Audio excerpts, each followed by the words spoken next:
Hi everybody, and welcome to your February reading by sign. Let's take a look at who we're reading for next. Libra. Welcome, Libra. Be sure to check out your moon and your rising sign for a more complete view of the month. Or if this reading doesn't resonate for you for some reason, another placement might resonate better. So we're going to start off with a little bit of February astrology. Of course, February 1st, we have the holiday of Imbolc. It's the halfway point between the winter solstice and the spring equinox. So it's the beginning of spring in the Celtic tradition. And February 5th, we have the full moon at 22 degrees Cancer, and that's sidereal astrology. It's making a T-square to Uranus, and that's happening at 1:30 p.m. Eastern Standard Time. And then February 13th, around 1 a.m., the sun enters sidereal Aquarius. And of course, the 14th being Valentine's Day, I'll do a separate love reading for that. And as well, the following day, the 15th, we have Neptune exactly conjunct Venus, and they're both at 0 degrees entering Pisces. So a couple things to say about that very special transit. It could be bring new potential for a romance or more compassion and spiritual bonding in an existing relationship. However, with the transit comes a risk of disappointment if you have not been accepting harsh realities of an existing relationship, like red flags, ignoring those. At work, you might be distracted, daydreaming, feeling a little lazy, but it's an excellent day or two to indulge in creative hobby or relax with your favorite movie or music. Could be really find yourself creating passionately new art or music. And you'll just be drawn to anything of beauty. Just stay away from harsh and aggressive situations or environments. You could be having a high level of compassion that day, and you can get a lot of fulfillment out of charity work or caring for others. And then finally, we have the new moon at 7 degrees Aquarius, and that'll be conjunct Saturn on February 20th, around 2 a.m. Eastern Time. So, Libra, let's get started with your reading. All right. Well, the Ace of Coins popped out there. Could be a new beginning for you this month in February. Your ruler is Venus, who also does rule Taurus, the house of money. So, and you are the scales of commerce too. That's how they used to trade back in the day, right? Let's see what the main theme is for you this February. Okay. Underneath your deck, we have the moon. Okay. Feminine energy of Luna. And it's a portal of manifestation. Everything that we manifest comes through the Sephiroth of Yesod in the Tree of Life, which is why it's important when working moon magic to pay attention to the phase and time that you're doing that. So, but the moon can also be deception, can also be intuition, feeling, subconscious. We have Pisces here. I did mention Neptune and Venus being conjunct, going right into the sign of Pisces. So we could be casting some light on some illusions, or some secrets may be coming to the surface, some truths revealed. Let's see what the rest. Okay, the King of Coins. That's kind of reiterating that Ace of Coins we had come out. Strong, stable earth energy. Next we have the Hermit. This is Virgo, another earth sign. Okay. Spending time alone, contemplation, reflection. Could also be dealing with health too. And then the Chariot. Okay, another major arcana. We have 3 so far. This is Cancer. It could be pointing to that time of the Cancer full moon on the 5th. And then we have the Fool. Okay, I did mention a potential new beginning here with the Ace of Coins popping out while I was shuffling. But it's a reset. It's a restart button. The Fool, it has that 0, much like this moon. You know, it has a portal here. So there's something you're pulling in from this, from, you know, the realm of thought into the physical here in the King of Coins. So you might be spending some time alone, protecting your energy, taking a retreat to kind of meditate on what it is that you're trying to manifest and how you can bring it about in your life. Some of you might be looking to travel with the Chariot there. There's possibly a sense of overcoming any kind of obstacle. But it looks like it's all within the power of your mind to make it happen this month. So let's take a look at your astrology cards, see what they can add to this. So with the moon and the Cancer, the Chariot card coming up, I really feel that you can use that energy to your advantage on February 5th. And it's making that T-square to Uranus. And here we have Uranus in the Fool, right? That's the unexpected. That's the new, the future. A lot of forward motion happening for Libra. Could be, again, in regards to your money or your health, is what I'm getting.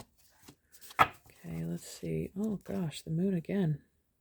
Satisfy emotional needs, nurture self and others. Yeah, with the Virgo, again, it might be prioritizing self-care this month.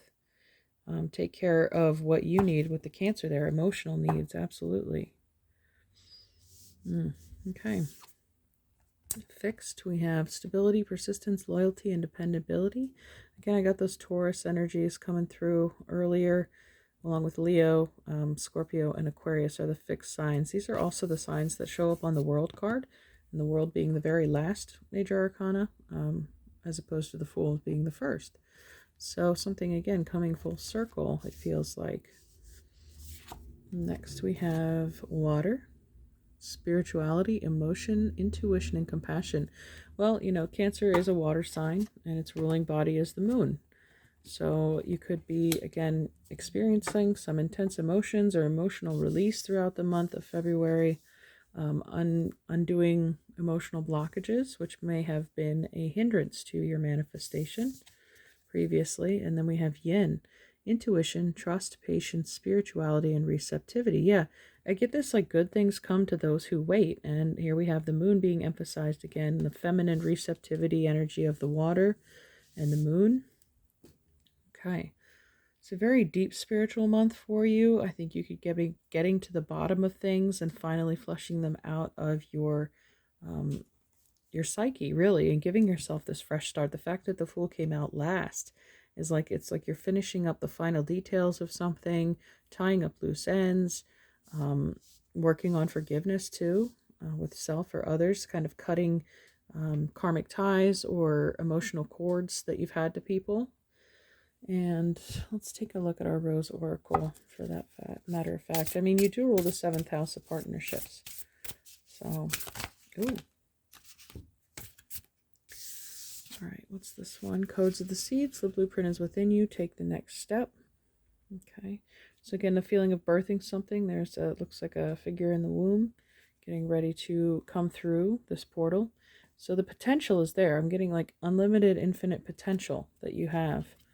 And then the Chariot is movement. It's that kinetic energy. So you're transmuting that, the stillness, into action. Something wasn't ready yet. It wasn't ripe. It wasn't time. Again, we work with cycles in the moon. Perhaps when the moon is full, that's when this release happens and things begin to move forward. Morning dew, clarity, a fresh start, a positive outlook. Okay. So again, another emphasis on new beginnings for you. Speaking of all this moon magic, let's take a look at our Queen of the Moon Oracle.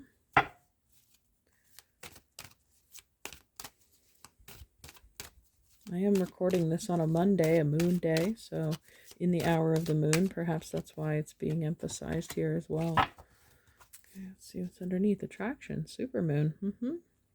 That's a full moon. And number 44, 2 4s. We have the doorway opening. And we had the portals emphasized again with the first moon card and the Fool. So let's see what else is happening. Nourishment. I did mention your health. So this is you, again, maybe investing in your health, investing in replenishing your energy by paying attention to what foods, substances, fluids you're putting in your body, because all of them hold a vibrational frequency, and as you ingest it, it becomes part of you. So how are you nourishing yourself? With water here, again, it might be and the waterfall coming from the moon. Could be, speaking of detoxing, drinking more water is always good advice. And then we have acceptance, another 4. Okay, so the attraction, the supermoon, 444. You could be seeing those numbers. And again, as you dislodge these emotional blockages, you're opening yourself up to receive, and the feminine energy of receptivity is emphasized here in your reading. So accept what's coming to you. She has her arms wide open here too in the nourishment card. So open up to receive this month. If you've done the work, you've been doing the shadow work. Let's see what your archetype card is. Okay.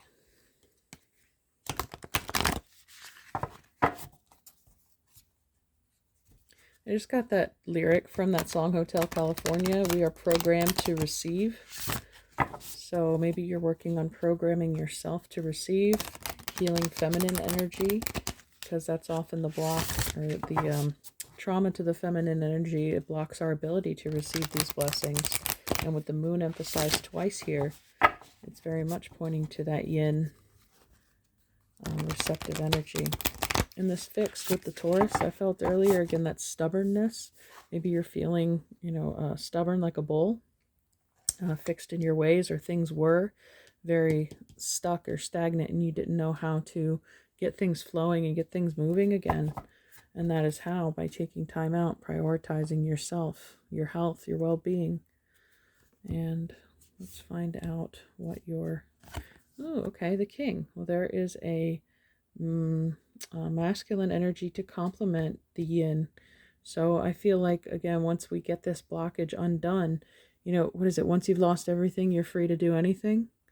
Then you'll be filled with this solar power of energy that'll put you back on the path that you've intended. It looks like your candle's going out there. All right, there we go. So reigniting the flame inside. Of course, that could be symbolic in itself about the King. So let's read about that for you. And let's not forget, we do have this King of Coins here too. Again, maybe this is somebody who's coming into your life to either assist you with this or following this process. Again, I could get like somebody like a physician. That's typically the King of Cups card. But this is somebody who's very good at what they do. They could work with their hands, could be like a chiropractor, a physical therapist, somebody who has healing hands here. See how it radiates out. A massage therapist. Okay, so the card description is the ruler, the commander, the emperor. If our lives are imagined as a kingdom containing the entire spectrum of human experience, the king presides over it all. Through the lens of the king, we assess the state of our land, make decisions, and rule accordingly. Therefore, the king must be thoroughly and regularly vetted so as to avoid corruption. Recognize the dual nature of the king. He is either seated in benevolence and strength, guiding you towards peace, or is he oppressing the weak out of the need to control? There is not much middle ground. Some think of the king as the ultimate expression of the ego, yet the great kings of mythology and history serve from an egoless place. They take their throne with grace and humility, knowing the divine uses them as a channel to heal deep and long-standing discrepancies in the kingdom. The king is necessary. He is a bridge between the eternal and the day-to-day. It is also said that it is necessary for the king to die. This is the death of the ego. So, like I said, this could be the death of a former version of yourself, that one that was stubborn or stuck or not willing to let go or release something. And in doing so, you're able to give birth to your new self here, being open to infinite possibilities in this Uranian energy.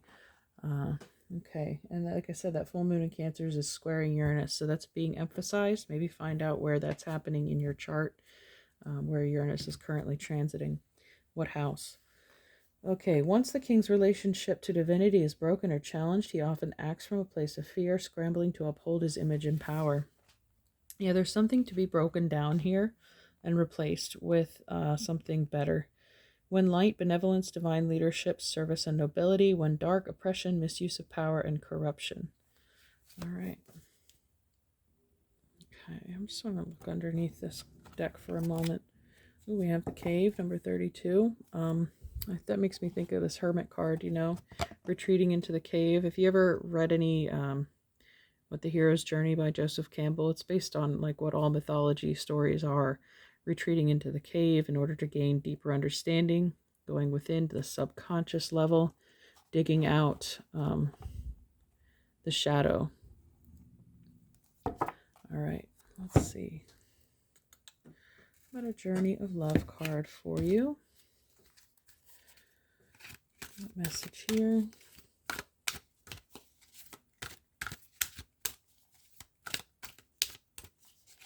If you get this feeling of avoidance, like I said, stubbornness, avoidance. Okay, 2 of these came out. We have distant shores, number 18, and that's the moon card. Number 18 could be a significant number for you. And we also have the light field, number 63. Okay. I'm going to read about distant shores. Your soul is yearning for more. The divine is all, and there are no limits to what can be experienced by the soul. The soul is so hungry for divine reunion that it will seek out whatever is needed to get there, even if it means journeying to strange or exotic shores for expanded experience. You may be feeling this soul impulse as an urge to travel, to try something new, to let go of the limitations of your mind in how you see your current life, and to begin to see the new in what was once familiar. The art of the passionate soul is to be able to see that which is new and fresh, even in what is known, though sometimes we can use the help of a fresh vista to inspire the mind to open the heart to be ready to receive more. It's time for you to reach for the distant shores that are calling you now. Don't pack your bags with too much, though. You'll travel light and easy with less baggage, and you'll need plenty of space to receive that which is new. Isn't that just emphasizing what we were talking about, receiving, right? And the Fool travels light. In the traditional card, he has like a bundle on a stick that he's carrying on his shoulder. That's it. And we also have the Chariot, too, talking about movement. So maybe you could be going on a trip, a little vacation this month, Libra. All right, the Oracle brings you a message. You will benefit greatly from travel right now. You may travel through the mind, reading journals of faraway lands or times, or watch a film that transports you. Moving your body to a different place is another way, bringing fresh energy by unplugging you for a short time from what you know, to plug into a different circuit so that you may receive different energy. So when the opportunity to travel arises for you, whether it be a jaunt far away or a day in a different place, take it. Don't worry if it doesn't seem practical.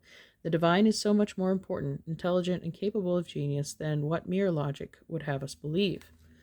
Okay, so yeah, again, if you're not able to physically travel at this time, the Hermit is here to tell us, again, you can journey within your mind and discover new things about yourself, just sitting and listening to your inner voice.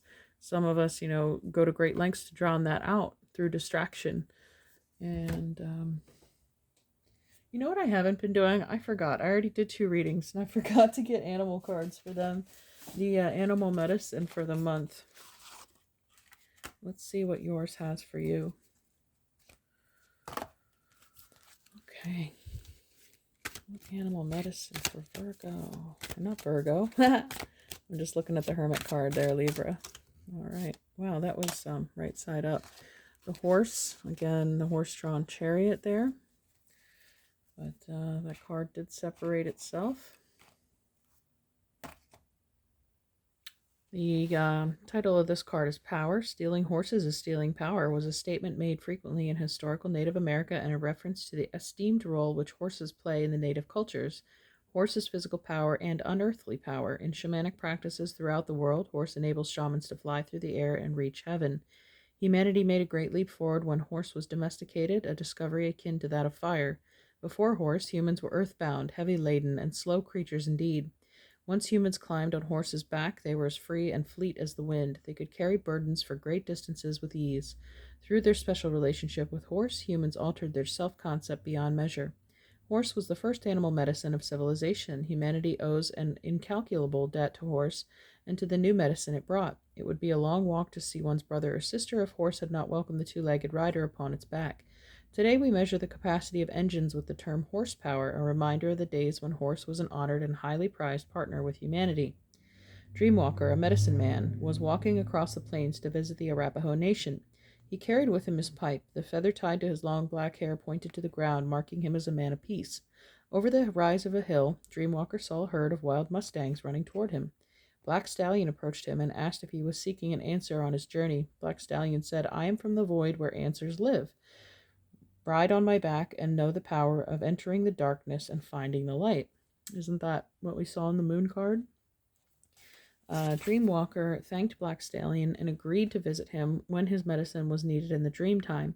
Yellow Stallion approached Dreamwalker next and offered to take him to the east where illumination lives. Dreamwalker could share the answers he found there to teach and illuminate others. Once again, Dreamwalker thanked Yellow Stallion and said he would use these gifts of power on his journey.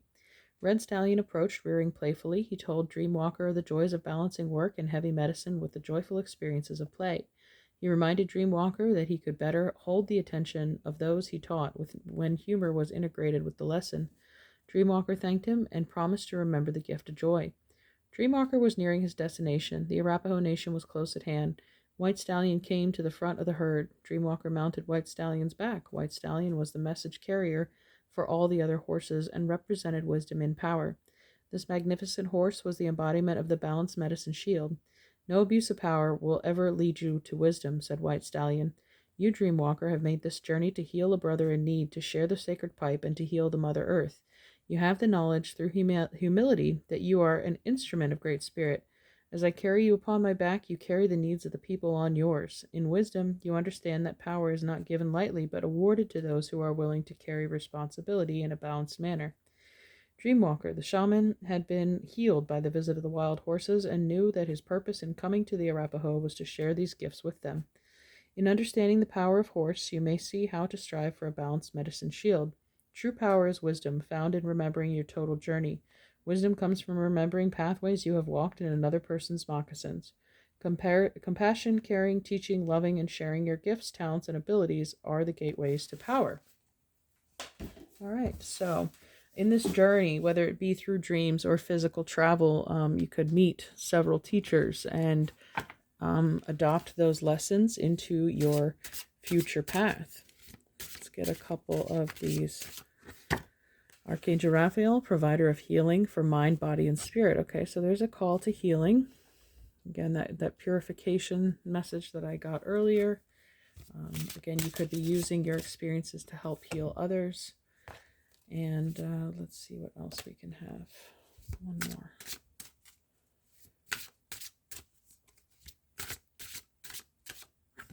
more. Cheer up, live in the moment.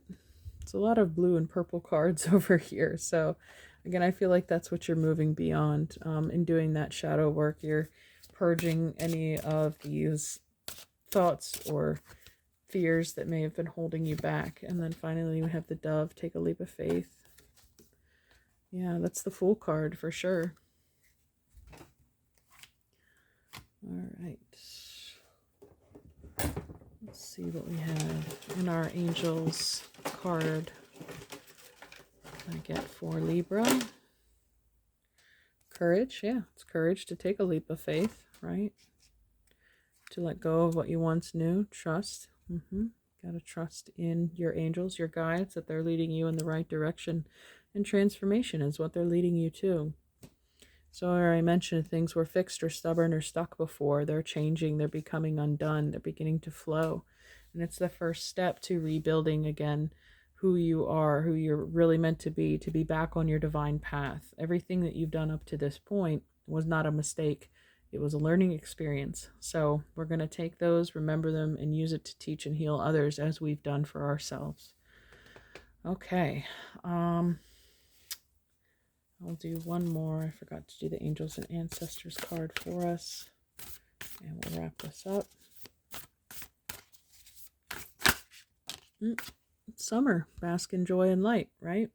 Well, they talked about searching for the light after going through the darkness of the moon. So this is like the sun. Like I said, the sun will come out tomorrow. So have faith in the direction that you're going, or maybe you'll feel more empowered and full of light and energy, the light of the sun as opposed to the light of the moon, which was dark and deceptive. By summertime, you might be at full power. So best wishes to you, Libra. I hope you enjoyed this reading and got something out of it. If so, let me know in the comments below, and we'll talk to you soon. Bye.